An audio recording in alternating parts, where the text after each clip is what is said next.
Bonjour à tout le monde. Je vous remercie d'être connecté encore aujourd'hui pour ce nouveau webinaire.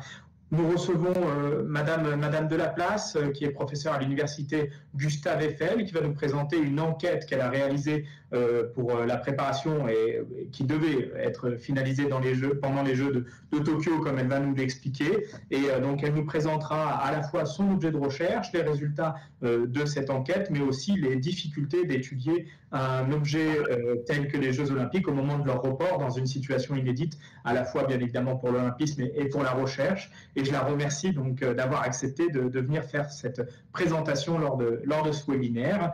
Je vous incite donc à poser des questions dans le chat ou à les préparer pour la fin de la présentation de Madame Delaplace, et nous répondrons aux questions aujourd'hui, donc en fin de présentation. Je vous remercie à tous et je vous laisse la parole. Merci encore d'avoir accepté cette invitation et bonne présentation. Merci Alexandre.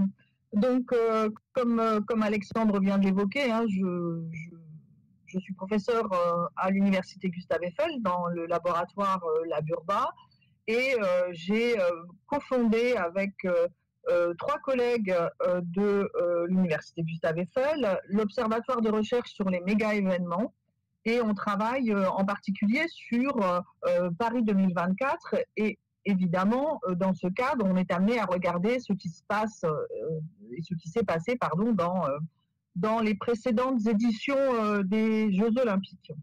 Donc, moi, ma thématique de recherche, elle porte plus particulièrement sur la question du tourisme, puisque je co-anime un groupe de recherche du LabEx Futurs Urbains. Alors, vous savez, c'est laboratoire d'excellence, hein. Je pilote donc un groupe transversal de recherche du LabEx Futurs Urbains sur les villes, le tourisme, le transport et les territoires. Donc aujourd'hui, je vais intervenir sur, comme c'est indiqué sur la diapositive, hein, tourisme et Jeux olympiques et paralympiques, entre éviction et attraction. J'aurais pu sous-titrer cette recherche histoire d'une recherche impossible, puisque évidemment la pandémie, et comme l'a évoqué Alexandre, la pandémie bouleverse complètement nos protocoles de recherche et par conséquent rend difficile la réalisation de ces recherches. Alors, je vais essayer c'est toujours compliqué. Diapositive suivante. Oui, donc voilà. Il est clair qu'en matière de tourisme, les Jeux olympiques sont à l'origine d'enjeux extrêmement importants, puisque l'on suppose évidemment que les Jeux olympiques conduisent à attirer de nombreux visiteurs, et d'ailleurs il y a toute une difficulté à bien identifier l'ensemble des visiteurs qui viennent au moment des Jeux olympiques. Certains ont des billets, certains n'ont pas de billets. On a conduit à ce sujet une étude pour le COJO, et on voit la complexité qu'il y a à définir ces visiteurs.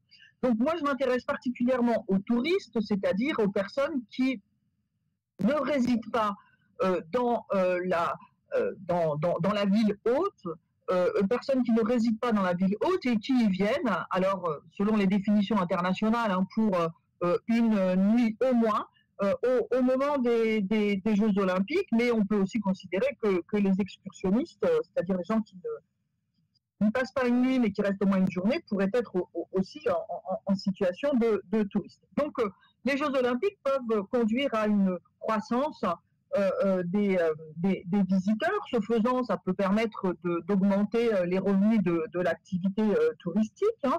Cela peut permettre de créer des emplois, bien sûr. Et puis, les infrastructures qui sont créées au moment des Jeux olympiques peuvent aussi participer de la croissance du tourisme. Alors, à court terme, on peut penser par exemple le Stade de France, hein, qui a été construit, lui, au moment d'un autre grand événement sportif, eh bien, attire des touristes encore aujourd'hui, parce que ces touristes viennent visiter ce stade.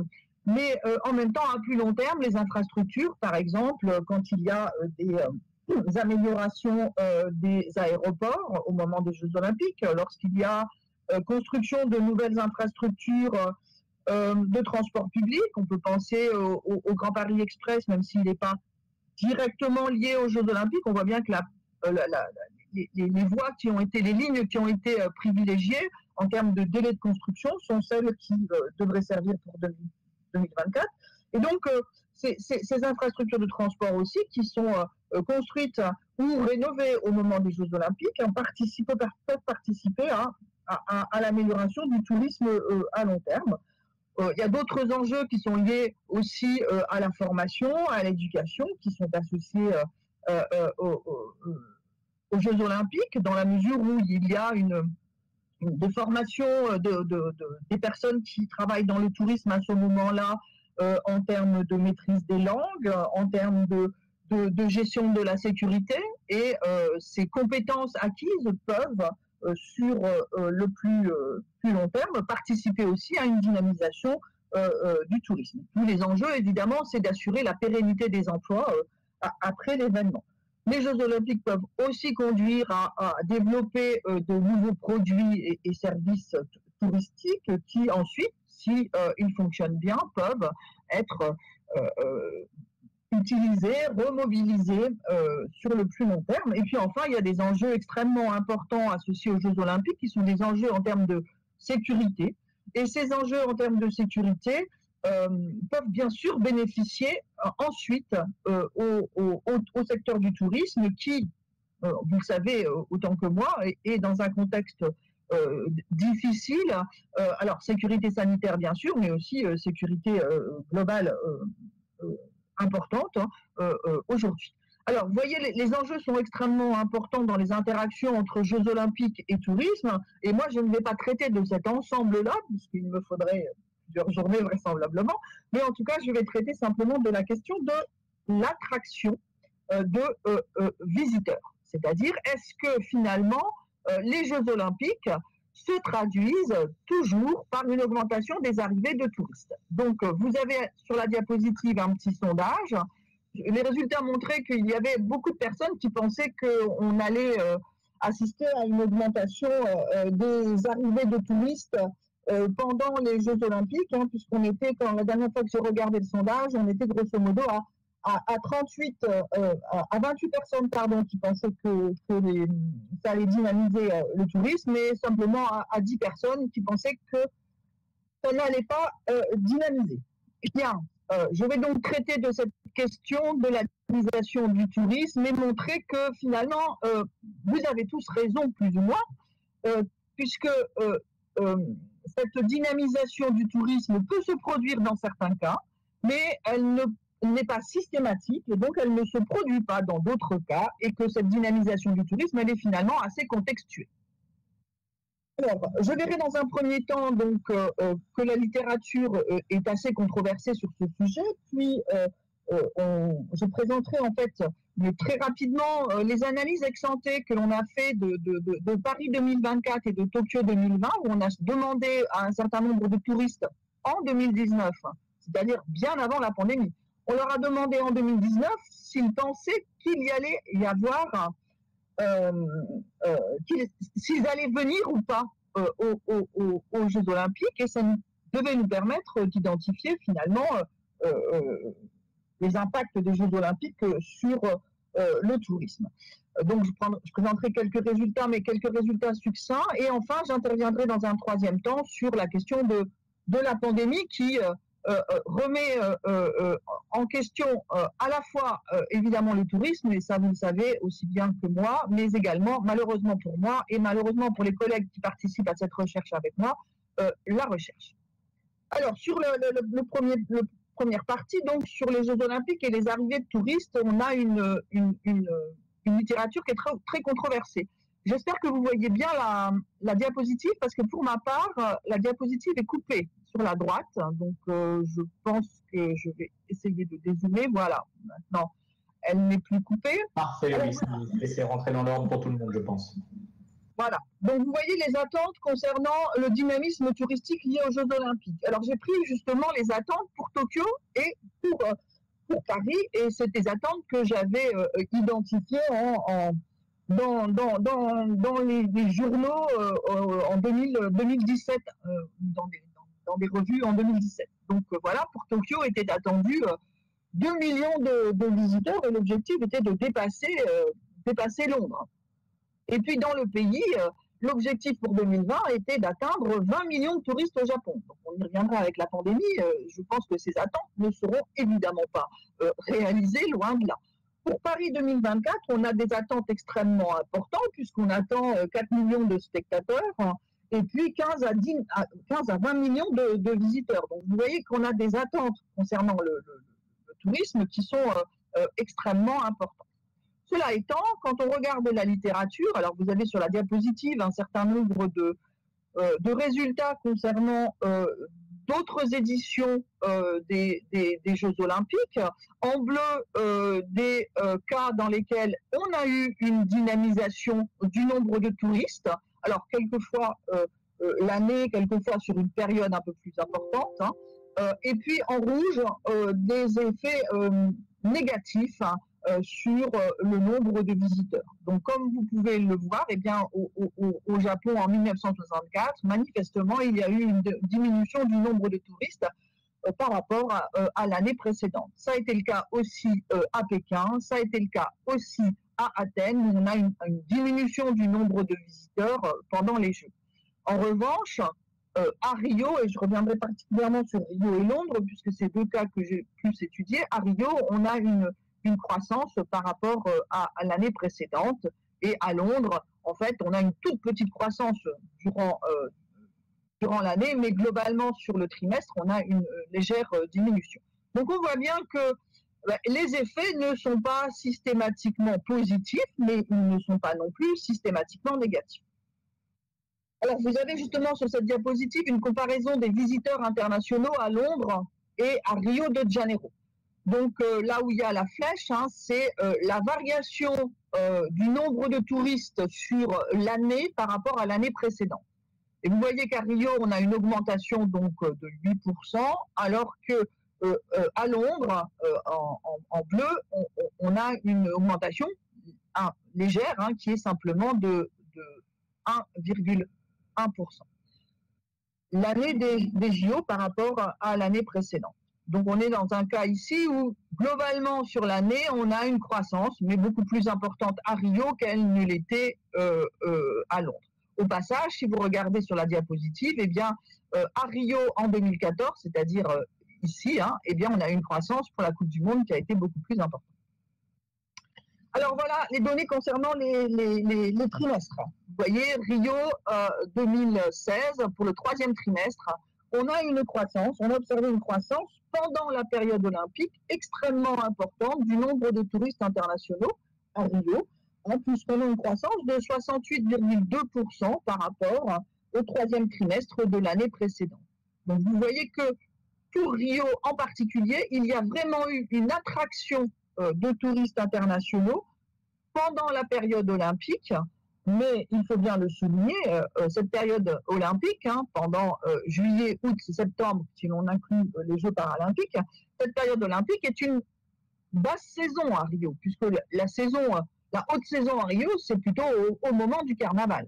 Et donc, dans une situation dans laquelle on est en basse saison, on a effectivement, sur ce trimestre, une croissance des touristes internationaux, donc à Rio. Maintenant, si l'on compare avec Londres, voilà le nombre de touristes internationaux à Londres au troisième trimestre en millions, et j'ai montré, donc j'ai mis en évidence la 2012, hein, eh bien vous avez finalement une diminution du nombre de touristes par rapport à 2011, puisque cette diminution, elle est de 7,9%. Et donc, au moment des Jeux Olympiques de Londres, les visiteurs internationaux ont diminué à Londres. En revanche, ces visiteurs, les touristes britanniques, eux, ont cru pendant cette même période. Autrement dit, les JO de Londres, s'ils se sont traduits par une diminution du nombre de visiteurs internationaux, ils se sont traduits en revanche par une croissance des touristes britanniques. Donc on voit là aussi, si l'on cherche à rentrer un petit peu dans le détail des effets des Jeux olympiques sur le tourisme, qu'il convient de distinguer peut-être les touristes nationaux et les touristes internationaux. À Londres, Londres a été présentée. Là, vous avez une photo donc d'une station de métro comme une ville fantôme. Ville fantôme au sens où bien de nombreux lieux qui accueillent d'habitude des touristes étaient complètement vidés. On a aussi des effets négatifs sur le tourisme d'affaires pendant les Jeux Olympiques. Hein. Ici, c'est une diapositive qui montre les évolutions. Donc, l'année des Jeux, ici, par rapport aux l'année précédente et les années suivantes, et qui compare Barcelone, Atlanta et Sydney. Et vous voyez ici que l'année des Jeux, eh bien, le tourisme d'affaires, c'est-à-dire hein, les congrès, les événements, les incentives, ce tourisme d'affaires diminue pendant les Jeux. En revanche, comme vous pouvez le voir sur la diapositive aussi, eh bien, on a une croissance très inégale d'ailleurs l'année suivante. Mais c'est une croissance à relativement court terme puisque sur 2 ans après, cette croissance a disparu. Alors, finalement, c'est donc une littérature extrêmement controversée sur la question du lien entre les Jeux Olympiques et les arrivées de touristes. En effet, il existe ce qu'on appelle un effet d'éviction ou crowding out effect, effet d'éviction qui a été mis en évidence assez rapidement, et notamment Matheson a travaillé sur cette question, qui montre en fait qu'un certain nombre de visiteurs qui seraient venus dans la ville vont reporter leur séjour, en raison d'anticipation concernant la congestion, concernant l'élévation des prix des hôtels, des chambres d'hôtel, ce qui effectivement est le cas. Hein. On voit au moment des Jeux Olympiques une élévation extrêmement importante des prix des chambres d'hôtel. Donc un certain nombre de personnes se disent bah non, on ne va pas venir dans cette ville au moment des Jeux Olympiques si on n'est pas intéressé particulièrement par le sport. Et on va déplacer finalement ces visites. On observe aussi un déplacement des visites dans l'espace, c'est-à-dire que plutôt que d'aller dans la ville haute, eh bien on va aller dans d'autres endroits qui sont perçus comme étant moins encombrés. Et de surcroît, il existe ce qu'on appelle aussi un effet de substitution, c'est-à-dire que au moment des Jeux Olympiques, eh bien, on assiste à un déplacement des dépenses des principaux sites touristiques vers des sites qui sont des sites de Jeux Olympiques. Et donc, dans un certain nombre de cas, on observe une décroissance des activités habituelles liées au tourisme. Vous avez ici l'exemple de Los Angeles, où une étude qui a été conduite donc par Pio en 1988 montre qu'il y a une diminution des ventes dans les restaurants qui est comprise entre 20 et 40%. Les gens viennent pour les Jeux Olympiques, mais ils ne viennent pas pour manger au restaurant. En revanche, la restauration rapide a connu une croissance importante. 80% des restaurants donc à Los Angeles ont déclaré une baisse de leur activité. Les petites entreprises, plus généralement de Los Angeles, ont considéré qu'elles avaient connu une baisse de volume des ventes qui allait de 15 à 25%. Et puis, la plupart des attractions majeures de Los Angeles, là encore, ont connu une baisse de leur activité de l'ordre de 20 à 35% par rapport à la fréquentation normale, c'est-à-dire hors JO, en juillet-août. Alors, une petite illustration sur les attractions à Londres. Vous avez sur cette diapositive la fréquentation des attractions à Londres de 2009 à 2013. Hein, donc les courbes, la courbe jaune, je ne vois plus très bien, c'est 2009, et la courbe qui nous intéresse ici, c'est la courbe bleue qui est l'année de 2012.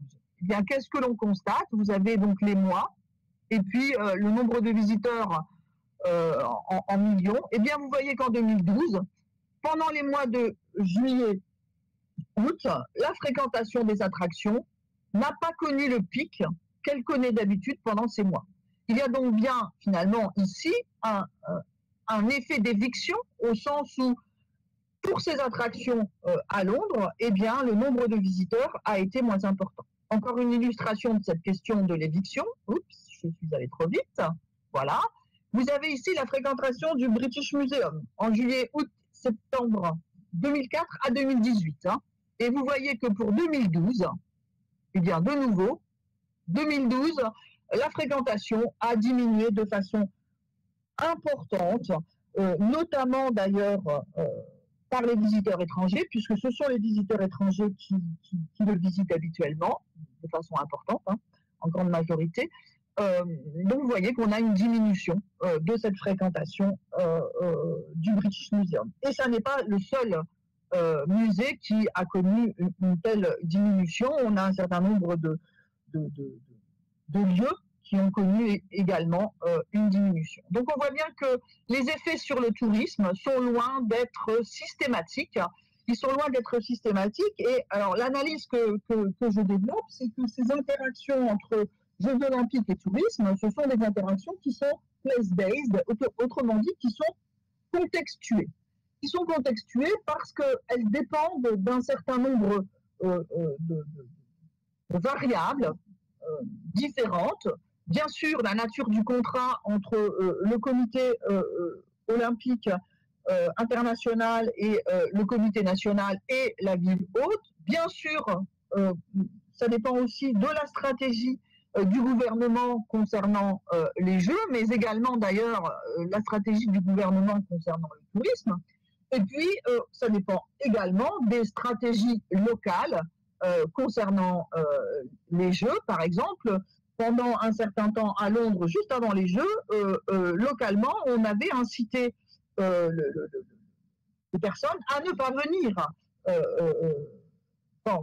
pendant les Jeux, et on avait même incité les Londoniens à quitter Londres d'ailleurs, dans la mesure où on anticipait des effets de congestion dans les transports extrêmement importants, et donc on incitait finalement un certain nombre de personnes qui auraient pu venir à ce moment-là à ne pas venir.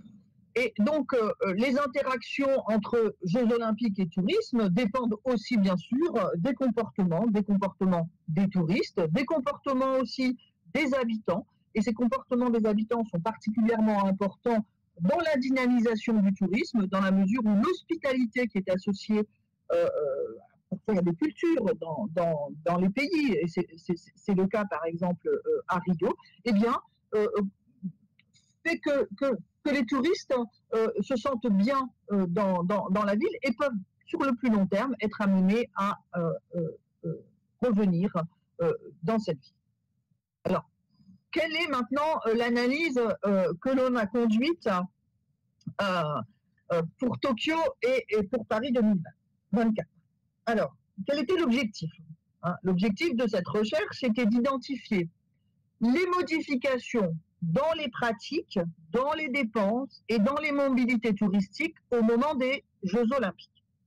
Donc, pour pouvoir identifier des modifications dans ces pratiques, dans ces mobilités, il était absolument nécessaire d'avoir une image claire des pratiques, des dépenses, des mobilités, dans une période que l'on va qualifier de période normale. Et puis, l'idée était de comparer ce qui se passait dans une période de Jeux olympiques, d'où l'intérêt de travailler avec Tokyo, puisque les Jeux olympiques devaient avoir lieu à Tokyo en 2020.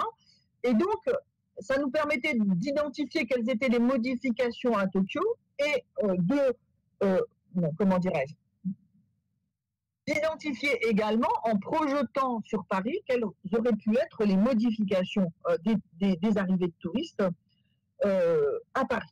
L'objectif in fine était évidemment de définir des stratégies à mettre en œuvre pour Paris, pour contrecarrer les éventuels effets d'éviction, pour essayer de dynamiser l'activité touristique. Donc c'était une recherche vraiment appliquée à des fins de définition de politique globale. Alors c'est une recherche qui a été conduite avec un certain nombre de personnes. Je ne suis pas la seule à avoir participé à cette recherche. Un étudiant qui à l'époque n'était pas encore en doctorat, mais qui est aujourd'hui en doctorat et qui doit être présent, je pense, Florian, a traité les données aussi de Tokyo. C'est une recherche qui a été conduite aussi avec des personnes venant donc de l'École nationale supérieure d'architecture de Paris-Belleville, Maria Ramari Barbas, pardon, de Paris 1, Léla Kébir de l'Université de Lausanne, et puis Alexandra Schaffa aussi de l'Université de Toulon. Mais évidemment, pour conduire cette recherche au Japon, il était aussi absolument nécessaire d'avoir des liens avec des chercheurs japonais. Et donc, par l'intermédiaire de Shigen Fumi Goto, qui était à l'école des hautes études en sciences sociales à la Fondation France-Japon en 2018, je crois, eh bien, j'ai été amenée à rencontrer un certain nombre de chercheurs japonais que vous avez sur la diapositive, et qui ont donc conduit l'enquête au Japon, puisque l'idée était d'avoir la même enquête à Paris et au Japon. Alors, cette enquête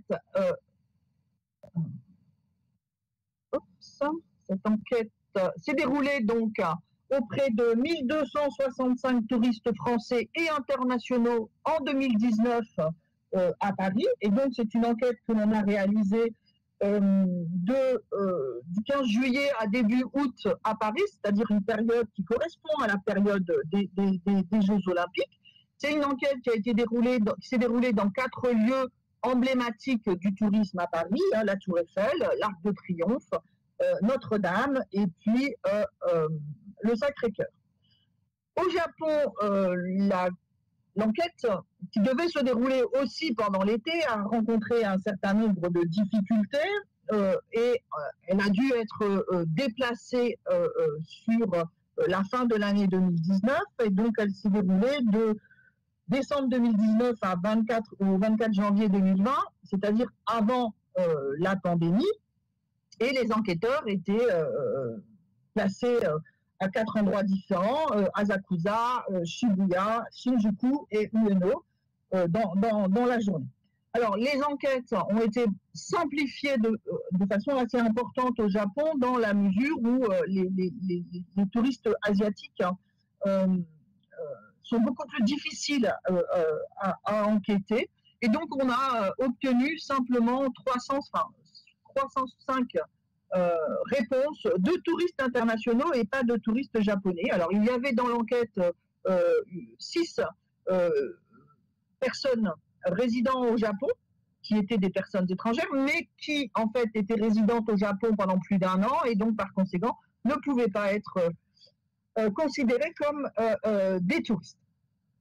Donc, les enquêtes ont été réalisées en 2019, et alors, on a demandé aux personnes enquêtées, c'était, est-ce que vous allez venir à Tokyo au moment des Jeux Olympiques en 2020, et est-ce que vous allez venir à Paris au moment des Jeux Olympiques en 2024? Alors, on a un biais qui est effectivement très important, c'est que à Tokyo, on leur a demandé ça en 2019, et en plus fin 2019, début 2020, alors que les Jeux Olympiques devaient avoir lieu en juillet 2020. Donc, il y a un biais, puisque les personnes qui sont là pour des raisons de tourisme, évidemment, envisagent moins de revenir dans la même année dans un lieu.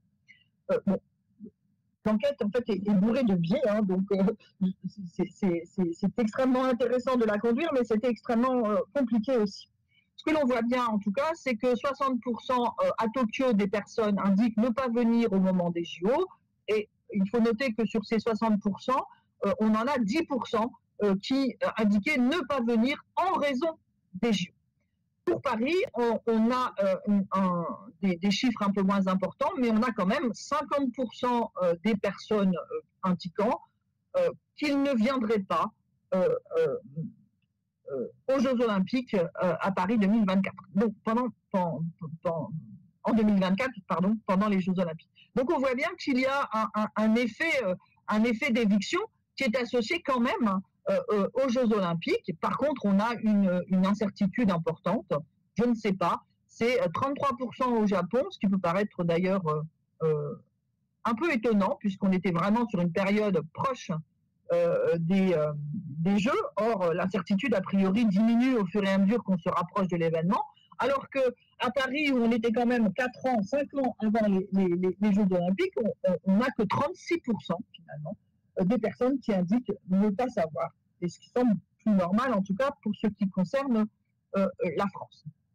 Alors, on s'est posé un certain nombre de questions. Est-ce que finalement le genre était lié au fait de venir ou de ne pas venir au Japon? Vous avez les résultats sur la diapositive entre Tokyo, qui montre Tokyo et Paris. En nombre, il n'y a pas de lien statistique. Les travaux qui ont été conduits d'un point de vue statistique montrent qu'il n'y a pas de lien statistique entre l'individu interrogé, entre le genre de l'individu interrogé et la probabilité qu'il vienne finalement à Tokyo à l'été 2020 ou à Paris lors des Jeux de 2024. C'est un petit peu étonnant d'ailleurs. C'est un petit peu étonnant parce que quand on regarde les visiteurs dans les grands événements sportifs internationaux, on a quand même une représentation plus importante des hommes. Alors tout dépend des grands événements. Quand ce sont des Jeux olympiques, la différence est moins importante. En revanche, quand ce sont des grands événements type Coupe du monde de foot, on a une représentation des hommes beaucoup plus importante. On a essayé de regarder si finalement, pour Paris, il y avait une différence entre les touristes résidents ou les touristes internationaux et la venue en 2024. Eh bien, de nouveau, vous regardez là sur cette diapositive, on n'a manifestement pas de lien.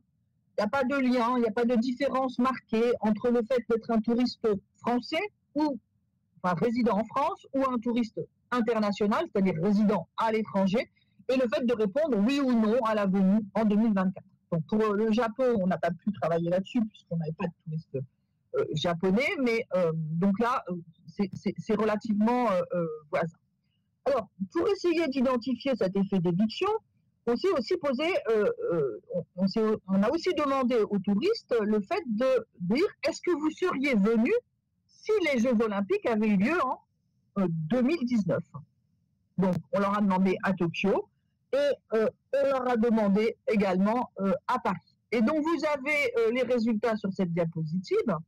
Si les Jeux Olympiques avaient eu lieu à Tokyo en 2019, eh bien, vous avez 50% des personnes qui ne seraient pas venues.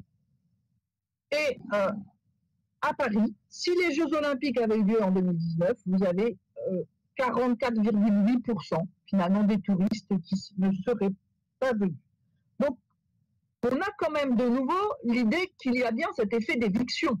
Il y a un effet d'éviction, en tout cas dans les intentions des touristes de venir au moment des Jeux Olympiques. Vous avez quand même pratiquement la moitié des touristes à Paris et la moitié à Tokyo qui indiquent qu'ils ne seraient pas venus si les Jeux Olympiques s'étaient déroulés à cette date. Ce qui montre bien qu'il y a peut-être des touristes sportifs, c'est pas peut-être, c'est sûrement des touristes sportifs qui viennent, mais qu'il y a aussi un effet d'éviction particulièrement marqué. On s'est ensuite posé la question de savoir s'il y avait un lien entre l'âge et la venue si les Jeux Olympiques avaient été organisés à Paris en 2019.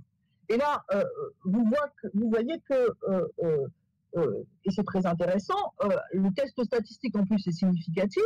Qu'est-ce que l'on voit? Eh bien, on voit que les 40-49 ans seraient beaucoup plus nombreux à ne pas venir, à n'être pas venus, pardon, si les Jeux Olympiques avaient eu lieu en 2019. De même, pour les plus de 65 ans. Bon, pour les 50-65 ans, on est à peu près à moitié-moitié. Donc, on voit bien qu'on a un effet d'éviction, un possible effet d'éviction si on analyse les intentions, les déclaratifs en tout cas. Je ne serais pas venu si les Jeux Olympiques avaient eu lieu. Un effet d'éviction particulièrement marqué pour les 40-49 ans. En revanche, pour les plus jeunes, cet effet d'éviction n'existe pas, puisque, enfin, il existe, mais il est beaucoup moins important, puisqu'on a simplement entre 30 et 40% des 17 à 24 ans qui indiquent n'être pas venus, qui ne seraient pas venus si les Jeux Olympiques avaient eu lieu en 2019. Donc cet effet d'éviction, c'est intéressant pour Paris parce que ça montre que finalement, ce sont des personnes qui ont un pouvoir d'achat plus important, de fait. Alors on a des données mais qui n'ont pas été encore complètement traitées, qui ont un pouvoir d'achat plus important, qui indiquent qu'ils ne seraient pas venus si les Jeux Olympiques avaient eu lieu. Alors, pour ce qui concerne Tokyo, il n'y a pas de lien statistique. Hein. Il n'y a pas de lien statistique. Pourtant, on voit bien que finalement, les 40-49 ans, là aussi, sont moins nombreux à indiquer qu'ils seraient venus quand même si les Jeux Olympiques avaient été organisés à Tokyo. Donc, on a un petit peu les mêmes différenciations qu'à Paris, excepté qu'ils sont plus nombreux pour les 25-39 ans à indiquer, ils sont assez nombreux pour les 25-39 ans à indiquer qu'ils seraient quand même venus. Donc il y a manifestement un effet d'âge qui est associé à cet effet d'éviction. Alors, on a beaucoup d'autres analyses qui sont en cours et qui permettront sans doute de produire des informations. On a réalisé un certain nombre d'analyses aussi concernant les lieux visités, mais la comparaison entre les deux villes pose un certain nombre de difficultés.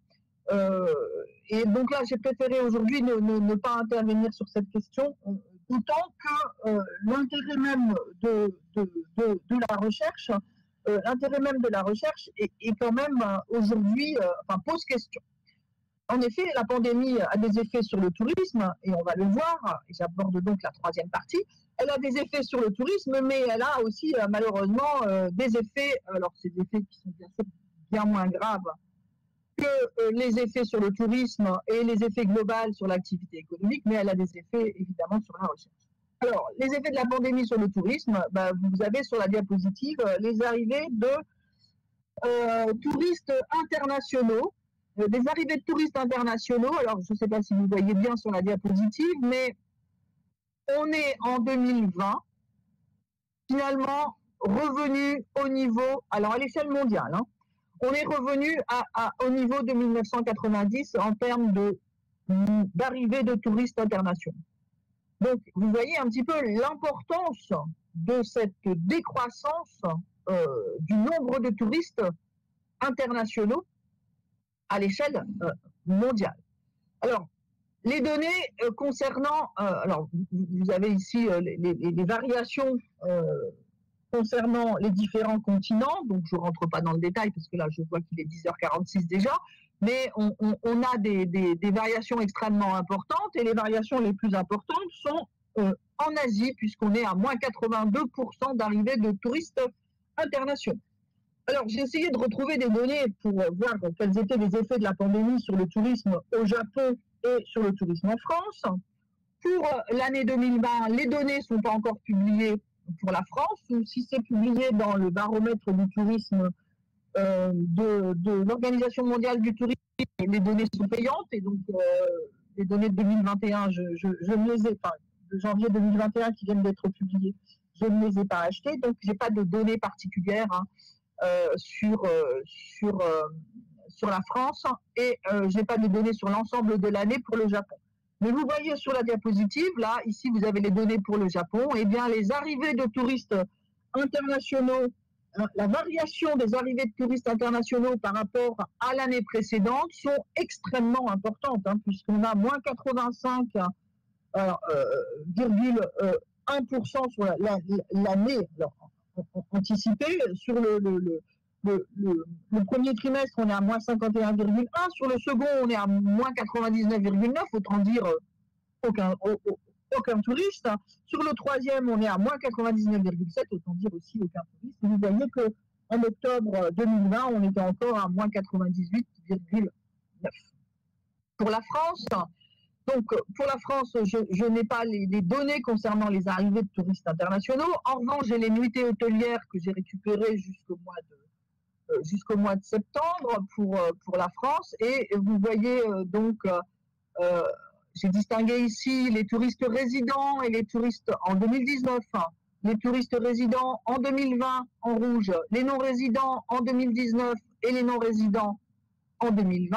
Et vous voyez que les touristes non-résidents se sont effondrés complètement à partir du mois de mars. Alors il y en a eu un petit peu au mois de mars avant le confinement. Le tourisme Des non-résidents en 2020, il a repris un petit peu pendant juillet-août, mais de façon extrêmement faible par rapport au tourisme des non-résidents en 2019. Pour ce qui est du tourisme des résidents en 2020, autrement dit les tourismes des Français au sein de la France, eh bien, il s'effondre ce tourisme des résidents pendant le confinement, hein, et puis il repart de façon significative pendant juillet-août, ce qui d'ailleurs a peut-être conduit à propager encore un peu plus la pandémie pour redescendre sur septembre. Donc on a vraiment des impacts sur le tourisme extrêmement importants, et ces impacts sont particulièrement importants dans les villes. Quand on regarde à l'échelle de la France, eh bien c'est l'Île-de-France qui est une des villes, enfin une des régions la plus touchée, et notamment Paris. Vous voyez ici l'évolution du nombre de passagers dans les aéroports franciliens, et on a une diminution extrêmement importante, hein, de ces passagers, hein, sur toute la première partie de l'année 2020. Au Japon, également, alors j'ai pas les données sur les trafics aériens, mais vraisemblablement ces trafics ont diminué de façon importante. Alors, on est à début février 2021, on n'a plus de touristes, pratiquement plus de touristes internationaux, des touristes résidents en nombre extrêmement faible. La question est de savoir si cette recherche, elle a toujours un sens. Je pense que, de mon point de vue, la recherche n'a plus de sens, puisque si on continuait à faire cette enquête, cette fois-ci au moment des JO, alors à Tokyo, s'ils ont lieu, il n'est encore pas tout à fait garanti, eh bien on aurait une structure des touristes présents extrêmement différente, mais extrêmement différente, non pas parce que c'est seulement parce que c'est les Jeux Olympiques, mais aussi parce que c'est l'effet de la pandémie. Alors, au mois de février, qu'est-ce qu'on peut dire? Au Japon, aujourd'hui, on a un état d'urgence qui, à la mi-janvier, a été étendu de façon encore plus importante, qu'il n'y a toujours pas d'entrée de touristes internationaux au Japon. La réouverture, elle est envisagée à partir d'avril, avec, si j'ai bien saisi, mais peut-être s'il y a des Japonais présents, une réouverture à des petits groupes de touristes venant de pays où il y a peu d'infections.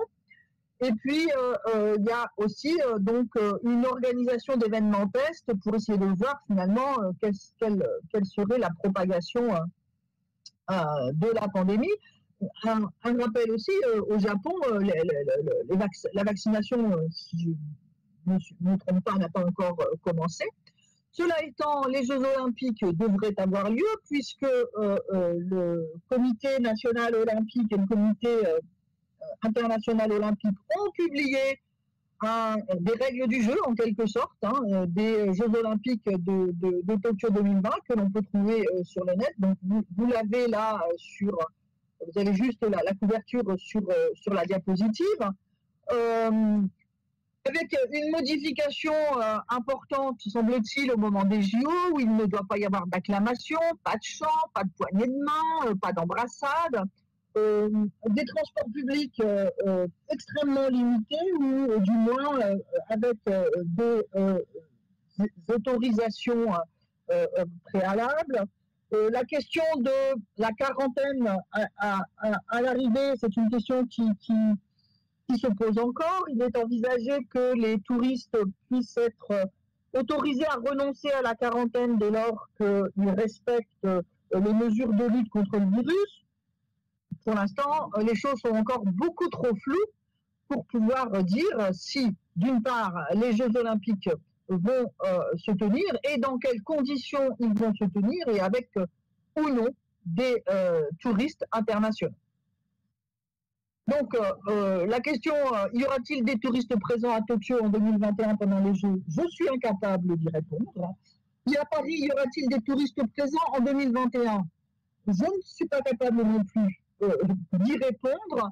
Et donc, la recherche visait à comparer les enquêtes de 2019 et comparer les enquêtes pendant les Jeux Olympiques à Tokyo et à Paris, donc voir un petit peu comment ça se modifie, comment ça s'est modifié à Paris, mais aussi comment ça s'est modifié donc à Tokyo. Mais les touristes seront vraisemblablement différents par rapport à une période dite normale, déjà en raison de la pandémie. Et donc, malheureusement, la recherche, je pense, doit être réorientée. Et donc, les résultats que l'on pouvait attendre pour pouvoir finalement produire des connaissances visant à éviter ces effets d'éviction à Paris en 2024, et bien ces connaissances ne pourront, en tout cas à l'heure actuelle, pas être produites.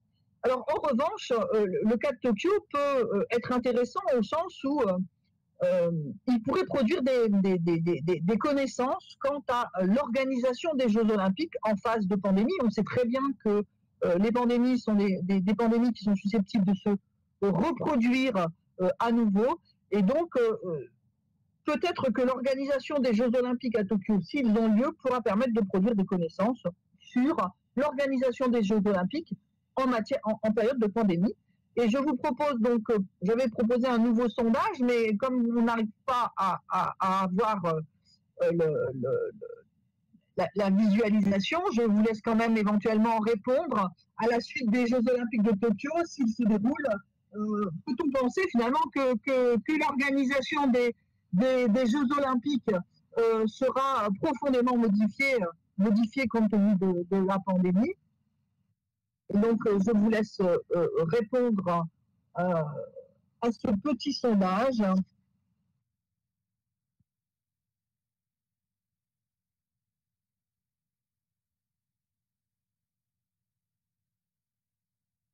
Et qui montre, en tout cas, donc je n'arrive toujours pas à le publier, donc voilà, mais voilà, alors on a 37 réponses pour l'instant, 38, je vais encore attendre un peu, il y a un suspense, enfin, il n'y a pas du tout de suspense, parce que je vais vous le dire tout de suite, il n'y a que 2 personnes qui pensent que à la suite des Jeux Olympiques de Tokyo, l'organisation des Jeux Olympiques ne sera pas modifiée. Ah, on en a 3 aujourd'hui, à l'instant, donc voilà. 40 personnes sur les 48 présentes ont répondu au sondage. Eh bien, vous êtes 37 à penser que les Jeux Olympiques seront modifiés, c'est-à-dire que l'organisation des Jeux Olympiques ne sera plus jamais comme avant, suite au JOP de Tokyo et évidemment à la pandémie, et vous n'êtes que 3 à penser qu'ils ne seront pas modifiés. Et je vous remercie de votre attention, et évidemment, dans cette période un peu difficile, j'espère que vous vous porterez bien. Merci. Merci pour cette présentation, c'était vraiment très enrichissant et puis ça a permis de voir aussi comment le chercheur fait face à une situation inédite comme celle de la pandémie. Je vous en remercie vraiment de nous présenter ces résultats. J'avais peut-être avant de laisser préparer aux personnes qui sont ici leurs questions, que je les invite donc à soit les écrire dans le chat, soit à indiquer qu'ils veulent prendre la parole et on leur donnera l'autorisation de prendre le micro. J'ai peut-être une première question. Est-ce que dans le sondage, vous avez testé le biais pour savoir si les gens venaient ou pas pendant les JO, de savoir si les touristes étaient des sportifs? Alors, on a testé en partie, on leur a pas demandé, enfin, on leur a demandé s'ils pratiquaient du sport, mais surtout on leur a demandé s'ils s'étaient déjà déplacés pour des manifestations sportives. Ce qui permet finalement de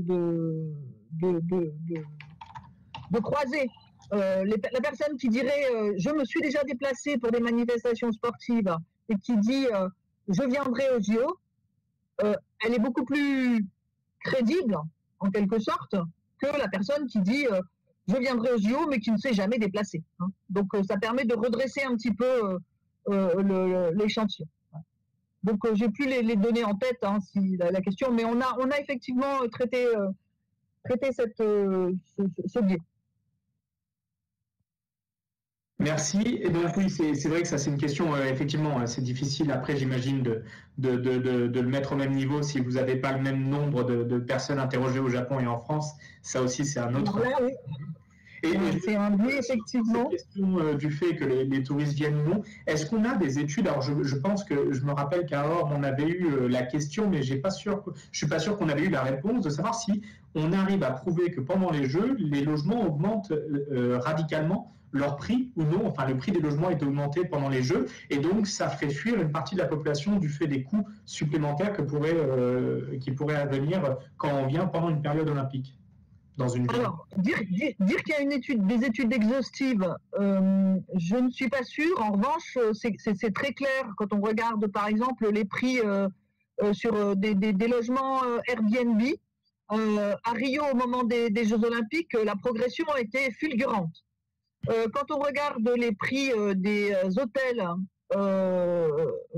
au moment des Jeux Olympiques, les prix sur l'augmentation est extrêmement importante. Pour vous donner un ordre d'idée, donc je devais aller à Tokyo en 2020 au moment des Jeux Olympiques et j'avais donc décidé de réserver le même hôtel que l'hôtel que j'avais réservé quand j'y étais allé en 2019 et donc c'était un hôtel qui devait être à 100 euros, enfin quelque chose comme ça, l'équivalent de 100 euros.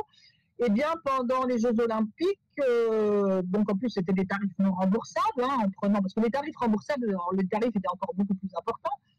Les tarifs non remboursables, que je me suis quand même fait rembourser heureusement, étaient à 240 euros, je crois, à la nuit. Donc vous voyez, on passait de 100 euros à 240 euros pour le même hôtel. Alors pas évidemment la même période, mais néanmoins une croissance forte. Et ça a été relevé aussi à Londres, l'augmentation du prix des hôtels. Alors, ce n'est pas des études exhaustives, scientifiques, qui ont été faites sur cette question. J'en ai pas connaissance, mais je n'ai pas tout regardé en détail. Mais il y a vraiment de très fortes suppositions d'augmentation des prix. Oui, tout à fait. C'est intéressant de dire que Londres a aussi été dans la liste des villes où ça a été constaté, parce qu'on pourrait dire qu'à Tokyo et à Rio, il y a des problèmes de limitation du nombre de logements disponibles pour les touristes qui pourraient expliquer une pénurie d'offres, mais si c'est à Londres aussi, là, il n'y a pas de problème de nombre de chambres disponibles à Londres dans ce contexte-là. Merci pour cette réponse. Est-ce qu'il y a des gens qui veulent poser des questions? Je vois que quelqu'un est en train d'écrire. Personne ne veut prendre le micro par hasard? Il y a 2 personnes qui sont en train d'écrire. Donc la question de Thomas Deschamps de l'OTCP, je suis désolé, je ne sais pas ce que signifie cet acronyme. Bonjour, ne peut-on pas lier l'effet d'éviction à l'image touristique des villes d'accueil? Plus une ville est identifiée comme touristique, plus on l'évitera lors d'un gros événement. Merci Thomas Deschamps de l'OTCP, c'est donc l'Office du tourisme et des congrès de Paris. Thomas Deschamps que j'ai mobilisé, en tout cas à qui j'ai demandé des infos assez souvent, donc merci. Oui, effectivement. En fait, ce que l'on constate, c'est que les villes qui sont les villes très touristiques, et évidemment donc Londres qui a connu une croissance de son tourisme important avant, mais aussi très légio, et bien sûr Paris, les villes qui sont les plus touristiques connaissent un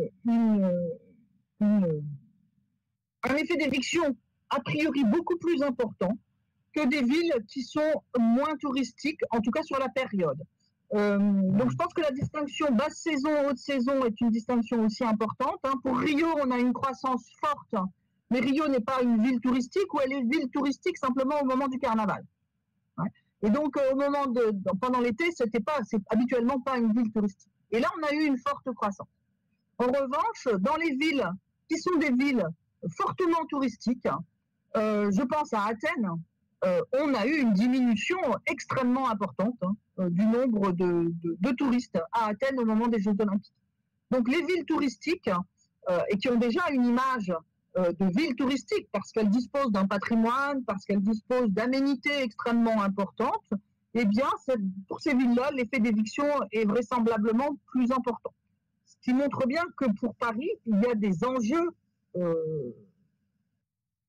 particulièrement significatifs, alors hors pandémie, des enjeux particulièrement significatifs concernant le tourisme.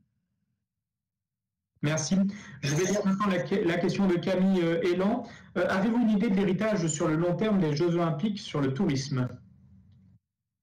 Alors, j'ai aussi effectivement quelques données que je n'ai pas présentées ici, que j'avais recueillies dans l'article qui est publié dans l'ouvrage Hosting the Olympic Games, qu'on a publié chez Routledge. De nouveau, sur le long terme, on a des effets qui sont très variables. En fait, les Jeux Olympiques, c'est un événement à un moment donné. C'est un événement à un moment donné, mais il faudrait pouvoir, pour analyser les effets de l'événement sur le long terme, il faudrait pouvoir isoler l'effet de cet événement-là par rapport à d'autres éléments qui influent aussi sur le tourisme. Or, les éléments qui influent sur le tourisme sont extrêmement nombreux. Le taux de change, par exemple. Vous avez des variations du taux de change. Les effets sur le tourisme sont très importants parce que ça peut renchérir le coût du voyage ou bien, au contraire, diminuer le coût du voyage. Donc, le taux de change influe de façon extrêmement importante. La réglementation, si elle est plus ou moins libérale, si on accorde beaucoup plus facilement les visas, par exemple. Lorsque les visas sont accordés beaucoup plus facilement, le tourisme, sur le long terme, va croître de façon plus importante. Vous avez évidemment le contexte sécuritaire. Pensez aux attentats en 2015 à Paris. J'avais aussi fait une enquête à ce moment-là, et décidément, j'ai vraiment pas de chance dans mes enquêtes. Enfin, on a fait une enquête alors évidemment, c'est pas très grave par rapport au traumatisme qui est lié aux attentats. Hein, voilà. On avait fait une enquête sur le marché de Noël des Champs-Élysées en 2015. Donc de nouveau, là, on a eu un bouleversement des touristes présents sur ce marché de Noël aux Champs-Élysées. Mais il est très clair que les attentats influent, et tous les risques influent sur la venue de touristes. Et puis, alors, pour le coup, la pandémie, aujourd'hui, qui aurait pu un seul instant imaginer que le nombre d'arrivées internationales en 2020 soit revenu au niveau des années 1990. Qui aurait pu imaginer ça il y a 2 ans? Personne. Comment voulez-vous donc, compte tenu de l'ensemble de ces éléments, et j'en oublie sans doute vraisemblablement, bien sûr, les stratégies qui sont conduites par les territoires pour développer le tourisme, les stratégies influent sur la venue de touristes. Donc comment voulez-vous, dans cet ensemble d'éléments, identifier en particulier les effets des Jeux Olympiques sur le tourisme à long terme? C'est une question extrêmement intéressante. De nouveau, je pense que, comme je l'avais évoqué dans la diapositive que j'ai présentée juste avant la présentation de l'enquête, les interactions entre le tourisme et les Jeux Olympiques, pendant les Jeux Olympiques, mais aussi après les Jeux Olympiques, sont des interactions qui sont contextuées et qui sont donc ce que je qualifie de place-based, pour reprendre la terminologie de collègues qui travaillent sur ces questions, et notamment Barca, mais aussi Andrés Rodriguez-Posé de London School of Economics. Merci. Je prends maintenant les questions de Camille Butin. Donc, bonjour. Avez-vous pu étudier l'effet des campagnes de communication sur le type de public présent au jeu? Exemple, incitation des habitants de la ville haute, parfois à partir de la ville ou au contraire à rester, grande campagne de communication à l'étranger pour faire venir les touristes. Il me semble que vous en aviez parlé un tout petit peu pour le cas de Londres, où on a incité les Londoniens à partir en 2012. Dans le cas de Tokyo, je me rappelle qu'il y avait une volonté d'inciter les entreprises à décaler les horaires de travail, mais pas à partir spécifiquement, il me semble. Voilà, donc est-ce que votre réponse pour cette question? Je n'ai pas étudié précisément l'impact des campagnes de communication, mais par exemple concernant Londres, il est vrai que ces campagnes qui étaient conduites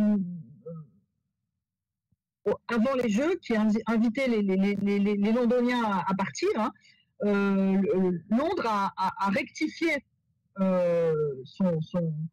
ses propos de façon justement à éviter qu'il y ait une trop forte déperdition du côté des Londoniens et à éviter qu'il y ait trop peu de touristes internationaux aussi qui viennent, puisque si on fait des campagnes de communication en disant quitter Londres, évidemment les touristes internationaux vont pas venir. Donc il y a des éléments qui laissent à penser qu'effectivement ces campagnes de communication, elles jouent de façon extrêmement importante. Je pense qu'il y a un élément, alors je vais peut-être un petit peu dévier la question, il y a un élément qui est très très important et qui est la communication en direction des habitants. Dans l'analyse qu'on a faite pour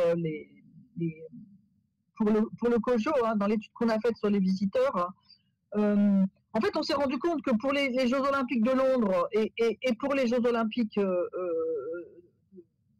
de Rio, l'importance de la population, enfin de la population résidente dans la ville. Et je crois qu'il y a bien un enjeu qui est associé aux Jeux Olympiques. Alors, évidemment, la pandémie de nouveau modifie complètement tout, mais s'il y a bien un enjeu qui est associé aux Jeux Olympiques, c'est bien de faire en sorte que les habitants soient pleinement pris en considération au moment des Jeux Olympiques. Et donc, il y a des stratégies de communication visant à faire en sorte que les habitants, finalement, participent à cette fête que sont les Jeux Olympiques. Participent à cette fête que sont les Jeux Olympiques parce que l'ambiance, finalement, cette ambiance, elle est aussi produite par les habitants. Et la question des conflits entre les touristes et les habitants, qui est une thématique sur laquelle je travaille aussi, la question des conflits entre touristes et habitants, c'est une question vraiment importante. Et donc, me semble-t-il, un enjeu important aujourd'hui, pour Paris 2024 aussi, c'est bien cet enjeu autour des habitants, et des habitants donc de Paris et de la Seine-Saint-Denis, puisque ce sont les deux principaux lieux dans lesquels il y aura des épreuves. Après, la pandémie, point d'interrogation. Donc on en est toujours là, et là, il ne peut pas dire grand-chose. Merci. Une question de Florent Lefebvre. Y a-t-il des recherches sur les installations olympiques après l'événement? Alors bien sûr l'héritage, mais la question est précisée, c'est comment sont-elles réutilisées? Deviennent-elles des nouveaux lieux touristiques pour les villes hôtes? Et là, je pense effectivement, il y a toujours le cas de Barcelone avec les installations olympiques qui ont été utilisées dans le parc, qui est aujourd'hui assez visité. Mais effectivement, est-ce qu'on visite des installations olympiques pour ce qu'elles ont été en dehors des ruines des stades d'Athéniens qui ne sont pas utilisés, mais y a-t-il d'autres cas qui existent? Alors, c'est effectivement, c'est une bonne question. Il y a on a beaucoup plus de communication sur les lieux qui sont plus utilisés, qui ne sont plus du tout utilisés. En revanche, on a peu de travaux vraiment, enfin à ma connaissance, hein, peut-être que je n'ai pas regardé dans le détail, mais je crois qu'il y a des collègues canadiens qui travaillent sur cette question justement des stades olympiques comme nouveaux lieux de tourisme. Il me semble que le nid d'oiseau en Chine, pardon, à Pékin, devient en quelque sorte une attraction touristique. Alors, j'ai comme ça des idées un petit peu, voilà, que j'ai regardé à droite à gauche, des études à proprement parler, comme ça, je vois pas beaucoup, peut-être excepté certains collègues canadiens.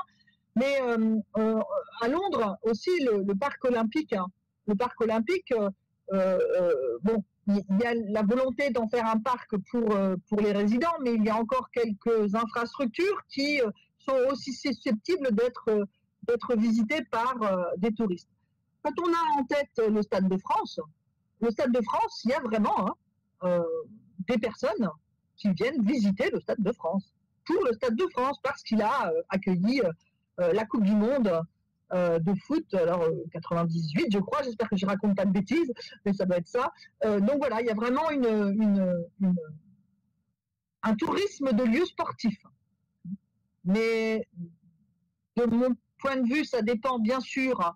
La question des équipements qui deviennent des lieux touristiques est en partie liée avec la question de la pérennité des équipements. Et la pérennité des équipements, elle est liée à l'utilisation par les populations. Si vous n'avez pas d'utilisation, alors pas les populations ou en termes de manifestations sportives, hein, si vous n'avez pas d'utilisation régulière, eh bien ces équipements vont peu à peu se dégrader. On voit bien les problèmes qu'il y a aussi à Rio, hein, sur un certain nombre d'équipements qui sont aujourd'hui complètement abîmés. Et pourtant, on n'est qu'en 2021.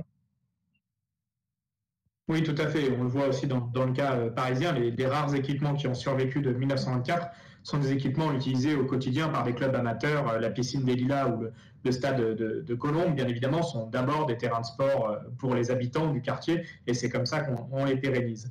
Je me demandais d'ailleurs allez-y. Justement, je pense que de nouveau, on retrouve l'idée que les habitants, finalement, les populations résidentes, elles sont vraiment importantes, parce que là aussi, elles sont importantes.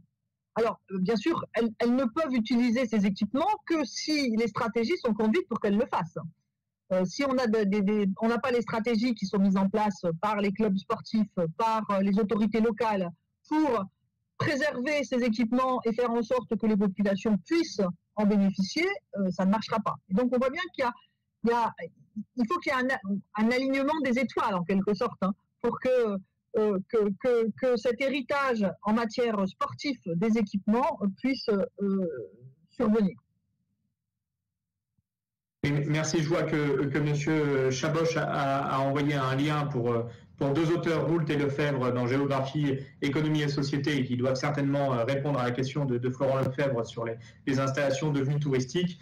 Et Camille Butin parle de l'ancien vélodrome de Montréal reconverti en musée. C'est les collègues canadiens dont je parlais. D'accord, parfait. Donc comme ça, on parle de la même chose. J'avais une question peut-être pour rebondir sur le Stade de France, mais sur la question du tourisme. Quelle est finalement la différence qu'on va faire entre l'image de Paris associée aux Jeux et l'image des territoires de banlieue qui vont directement accueillir les Jeux? Donc je pense bien évidemment à Saint-Denis, l'île Saint-Denis, à Saint-Ouen ou encore à Aubervilliers, qui ont des images très dégradées au niveau national. Est-ce qu'on peut imaginer que les Jeux puissent modifier leur image ou pas? On voit que le Stade de France, par exemple, qui est souvent aujourd'hui cité comme le Stade de Saint-Denis et pas de Paris, peut, notamment dans l'Euro, je pense le dernier Euro qui a eu lieu en France, à l'international, il y avait l'idée que le Stade de France était à Saint-Denis. Donc on mettait en avant le nom de Saint-Denis et pas de Paris. Est-ce que là, avec Paris 2024, on peut avoir le même effet ou justement Paris noie sa banlieue dans son image? Alors, c'est effectivement une thématique très, très intéressante et pour tout dire, on a conduit cet été à Paris une grande enquête de nouveau sur l'image des territoires hôtes, l'image des Jeux Olympiques et l'image des territoires hôtes, et on a conduit l'enquête, on a un peu plus de 1000 questionnaires complètement remplis sur l'image de Paris et l'image de la Seine-Saint-Denis. Et donc l'image des Jeux Olympiques et les interactions entre image des Jeux Olympiques et image de la Seine-Saint-Denis et image de Paris. Alors, les données vont être traitées là, donc je ne peux pas encore rentrer dans le détail des résultats. Il y a eu quelques travaux qui ont déjà été conduits par des stagiaires cet été, notamment un stagiaire, Felipe Pimenta, qui a participé à cette enquête et qui a travaillé avant sur Rio et qui a donc participé à cette enquête pour Paris. Et puis Adrien Cocogne, qui est aussi un stagiaire qui a travaillé pour nous sur la question de l'image de la Seine-Saint-Denis. Donc, mais les données globales, on a conduit l'enquête jusqu'à fin décembre, donc début janvier, hein, donc on n'a pas encore des analyses précises. Pour l'instant, c'est une vraie question. Moi, je ne pense pas que Paris noie la Seine-Saint-Denis, parce que les effets d'image pour Paris, à mon avis, ils vont être réduits à pas grand-chose. Paris a une image trop forte aujourd'hui et très forte aujourd'hui pour que les Jeux Olympiques en soi puissent modifier son image. Les Jeux Olympiques ne feront pas de Paris une ville sportive. En tout cas, peut-être que je parle trop vite, mais en tout cas, je ne pense pas En revanche, pour la Seine-Saint-Denis, il y a un vrai enjeu en termes d'image, dans la mesure où la Seine-Saint-Denis a aujourd'hui une image assez détériorée, même si on a aussi des éléments positifs pour qualifier le département de la Seine-Saint-Denis, hein, à savoir la diversité, à savoir la solidarité, à savoir etc., le multiculturalisme. Donc même si on a aussi des éléments positifs, le département de la Seine-Saint-Denis a une image qui est assez dégradée. Et pour le coup, il y a un vrai enjeu en termes d'image qui est associé aux Jeux Olympiques. Il y a un vrai enjeu qui est d'ailleurs relevé par les personnes. Alors ça ne modifiera pas complètement de nouveau l'image du territoire, mais ça peut participer si c'est associé également avec des stratégies qui sont mises en œuvre. Parce que l'image ne se modifie pas comme ça par un claquement de doigts. Faut-il encore qu'il y ait aussi une volonté partagée de modifier cette image et partagée à la fois par les politiques, mais aussi par les habitants. Et de nouveau, on retrouve la question des habitants et l'importance de ces habitants. Or, on a aujourd'hui quand même à Paris, bon, globalement des habitants, même en Seine-Saint-Denis, qui sont plutôt positifs vis-à-vis des Jeux Olympiques, mais on a aussi quand même des personnes qui sont contre l'organisation de ces Jeux Olympiques, d'autant que la pandémie nécessiterait plutôt qu'on crée de nouvelles chambres d'hôpital plutôt que d'investir dans des Jeux Olympiques. Cela étant, les investissements, s'il n'y avait pas eu les Jeux Olympiques, un certain nombre d'investissements n'auraient pas eu lieu en Seine-Saint-Denis. La part du financement de la Seine-Saint-Denis dans le total des investissements qui seront faits en Seine-Saint-Denis, elle est relativement mineure. Donc on peut considérer que l'ensemble de ces investissements peut bénéficier à la Seine-Saint-Denis. Je repense ici à Tokyo. Tokyo et les Jeux Olympiques, si j'ai bien saisi, aujourd'hui on a 80% des Tokyoïtes qui sont contre l'organisation des Jeux Olympiques en 2020. Voilà. Donc la question de la prise en considération des habitants, et donc dans leur diversité, et pas simplement de quelques-uns ou quelques groupes d'habitants, la prise en considération de ces habitants dans toute leur diversité est, me semble-t-il, un élément important aussi pour la question de l'image.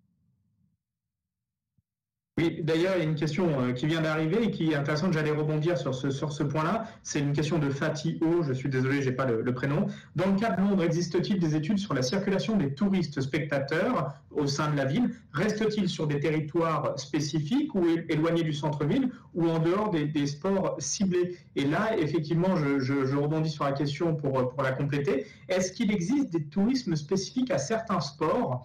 Et est-ce que des territoires arrivent à obtenir une image dédiée à ce sport? Et là, je pense au cas, par exemple, de Saint-Quentin-en-Yvelines qui focalise sur la question du vélo, BMX, VTT, etc.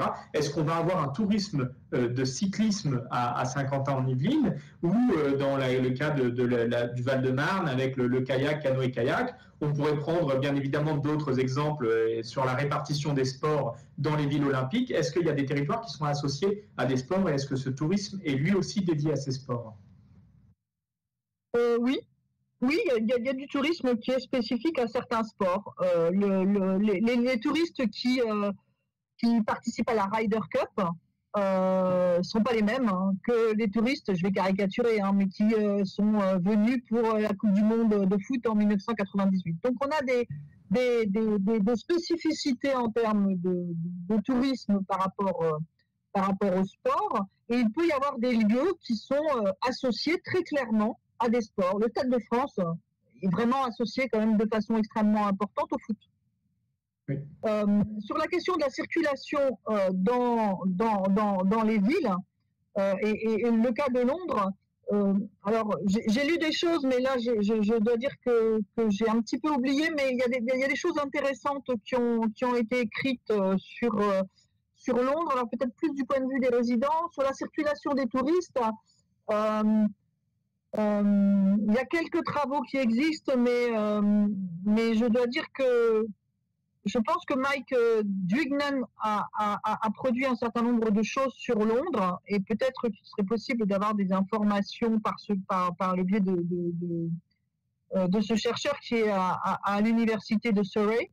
Mais alors là, comme ça ne me revient pas. Désolée. Vous excusez, la littérature sur Londres 2012 est absolument colossale. C'est certainement les jeux qui ont été plus étudiés. C'est assez. Il y a pour ceux qui sont intéressés, vous pouvez vous connecter à la bibliothèque du Centre d'études olympiques de Lausanne, qui est une bibliothèque entièrement en ligne et qui a vocation à regrouper tous les articles scientifiques et non scientifiques faits sur chaque Olympiade. Donc vous pouvez, en cherchant Londres 2012 transport, vous trouverez une centaine d'articles certainement autour de cet objet-là. Donc n'hésitez pas à utiliser ce site. Une question de Belhadj. Pourriez-vous nous parler un peu de ce que vous avez pu observer vis-à-vis de ce lien entre hospitalité et Jeux olympiques chez certaines cultures comme le Brésil et le Japon, et comment chacune population locale comprise participe à cet élan national? On le voit par exemple au Japon avec les efforts déployés pour accueillir certaines populations comme celle de confession musulmane, avec notamment je vois de quoi il parle, avec notamment la publication de certains guides pour des restaurants, hôtels, salles de prière, par exemple à Laal au Japon, qui est assez nouveau, et il y a une politique de mise en avant de différentes cultures au Japon pour les JO. Donc est-ce que je vous laisse répondre? Oui, je pense que sur le Japon, vous avez plus de biscuits que moi. Pour être tout à fait honnête, c'est pas quelque chose sur lequel j'ai travaillé en particulier. Concernant Rio, je crois qu'il y a vraiment dès lors qu'il y a une volonté de faire en sorte que les habitants puissent participer, il peut y avoir des interactions fructueuses avec les touristes. Cela étant, à Rio, on ne peut pas non plus oublier que la population, elle a été dans une certaine mesure, en tout cas certaines populations ont été dans une certaine mesure maltraitées, puisqu'on a exproprié, enfin en tout cas enlevé des lieux où ils résidaient un certain nombre de populations qui habitaient dans les favelas. Donc voilà, il y a eu un patrimoine qui a été détruit. De nouveau, je pense que cette question de la prise en compte des habitants est une question centrale. Après, j'imagine qu'il peut être extrêmement difficile. J'imagine combien il peut être difficile d'essayer de prendre en compte les aspirations des habitants dans toute leur diversité. Mais peut-être que, par exemple, pour la Seine-Saint-Denis, la diversité, la diversité culturelle de ce département peut être un outil, finalement, au service d'accueil de touristes, là aussi, très divers d'un point de vue culturel. Alors, je ne sais pas si je réponds bien à la question, mais voilà ce que je peux dire là, comme ça maintenant. Oui, merci. D'ailleurs, une question de ma part sur cet aspect multiculturel qu'on voit en Seine-Saint-Denis. Il est intéressant de regarder les vidéos faites par Tokyo ou par Paris de présentation. En fait, chaque comité olympique va présenter les Jeux dans des vidéos, une série de vidéos. Je vous invite à les regarder, souvent 2-3 minutes. Et il est très intéressant de voir que dans le cas de Tokyo, on met énormément en avant une ville multiculturelle et la promotion de la diversité qu'il y aurait à Tokyo, ce qui va un peu à l'encontre de ce qu'on peut constater au Japon de manière générale sur à la fois le tourisme et à la fois les quartiers qu'on peut visiter. Voilà, est-ce que l'image olympique, finalement, est associée à cet aspect multiculturel? Est-ce que je sais que le CIO le véhicule par différents biais pour mettre en avant la diversité des athlètes qui viennent aux Jeux, et c'est normal puisqu'ils accueillent des athlètes du monde entier, mais est-ce que lorsqu'on demande aux touristes, ils associent les Jeux au multiculturalisme, ou est-ce que c'est un biais qui n'a pas été testé? Et je me fourvoie dans cette question. Sur l'image, sur l'enquête qu'on a faite sur l'image, je ne vais pas raconter de bêtises, mais je pense que dans ces images, alors je n'ai pas les données sous la main, donc je ne peux pas vous répondre très précisément, mais je crois que la question du multiculturalisme est associée aux Jeux olympiques de façon assez significative. C'est pas nécessairement la première image qui émerge, hein. Mais bon, là, je ne vais pas rentrer trop dans le détail dans la mesure où je n'ai pas les chiffres en tête. Mais cette question du multiculturalisme, elle est évoquée. Je pense qu'il faut peut-être renvoyer quand même à la charte de l'olympisme qui développe un certain nombre de valeurs. On critique les Jeux olympiques et pas, je veux dire, certaines critiques peuvent être justifiées, hein, en disant que ces Jeux olympiques vont être, c'est de l'argent public. Dans une certaine mesure, c'est beaucoup d'argent privé surtout. C'est de l'argent public, c'est de l'argent qui aurait pu être utilisé différemment. C'est noyé par des grandes entreprises, etc. Donc on a tout un discours sur les Jeux olympiques et leur caractère négatif. Mais on a aussi un discours quand même qui existe, une image qui existe des Jeux olympiques et qui renvoie à la charte de l'olympisme avec des valeurs en termes de solidarité, bien sûr, en termes de dépassement de soi. Alors on peut le voir d'un point de vue négatif en termes de concurrence, la concurrence qu'on peut juger comme étant finalement un concept assez négatif, mais on peut aussi considérer que le dépassement de soi est positif. Donc on a des valeurs associées à l'olympisme qui sont des valeurs assez positives, mais on a bien évidemment des valeurs beaucoup plus négatives. En tout cas, le multiculturalisme fait partie de ces valeurs positives. Alors je n'ai plus les chiffres en tête, hein, mais de ces valeurs positives qui sont associées à l'olympisme. Parfait, je vous remercie. Y a-t-il une dernière question éventuellement dans le chat ou quelqu'un qui voudrait prendre la parole?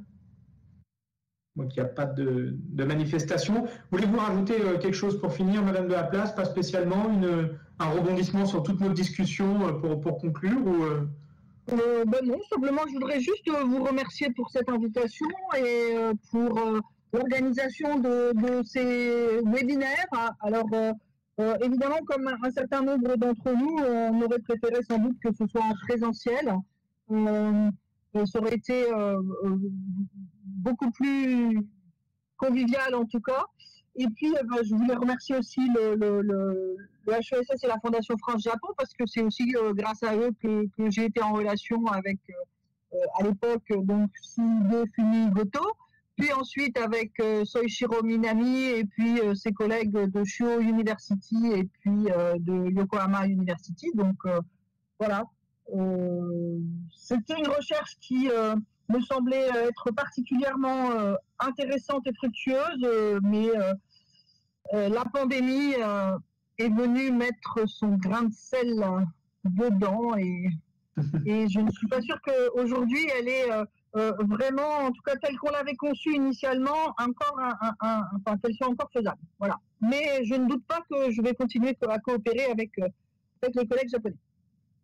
Ben, je vous remercie et je suis heureux de voir qu'il y a aussi des gens qui se sont connectés depuis le Japon dans les présents. Je vous remercie d'être intervenu. C'est une présentation très enrichissante.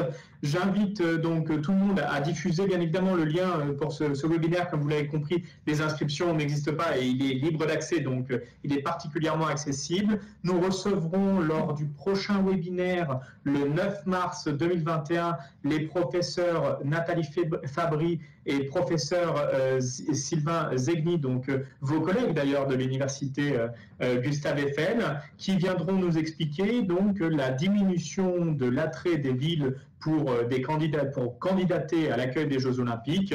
Et nous enchaînerons ensuite en avril avec une présentation qui est encore à définir et on aura bientôt le programme sur Internet.